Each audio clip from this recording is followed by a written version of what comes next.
Bago tayo mag-umpisa mga chong, pakilike muna na tong video dahil malaking tulong na yan sa ating munting channel. Wala itong ang prolific point guard ng San Miguel Beermen, walang iba kundi si Terence Romeo ay mag-absent muna ngayong PBA Finals matapos tamaan na naman ng injury. Well, ayon pa sa report, si Terence Romeo ay nagkaroon ng tendonitis sa kanyang tuhod kaya hindi ito nakapaglaro ng Miyerkules kontra Magnolia Chicken Templados. Well, sa ngayon wala pang report o statement na inilalabas ang SMB kung kailan ito makakapaglaro, pero duda ng mga fans baka hindi na ito makabalik ngayong PBA Finals.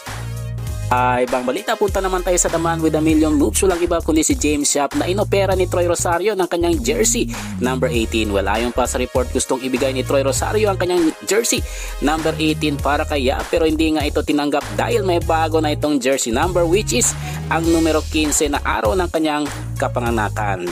Dagdag pa sa report, pagdating sa practice niya, kinumedya agad ito ni Rosario, sabay tawa kung gusto niya ng jersey number 18 kaso ayaw na nga nito dahil gusto ng pagbabago. Well, panguli sa ating balita mga chong, patungkol naman kay The Beast Calvin Abueva na pinakitaan ng pagmamahal at suporta ng mga fans ng Game 3 Finals kontra SMB. Well, ayon pa sa report, dalawang sikat na mga fans ang naispatan ng camera ng Game 3 Finals at yan ay walang iba kundi si Flo G at Angelica Yap. Kaya naman sabi ng mga fans, kahit hari ng asaran ito si Abueva ay marami pa rin ang sumusuporta at natatawa dito dahil siya ang nagbibigay buhay ngayon sa PBA Finals. Well mga chong, dito na lang ang ating balitang PBA at syempre huwag kalimutan mag-subscribe at i-like itong video bilang pagsuporta. So this is Channel B once again.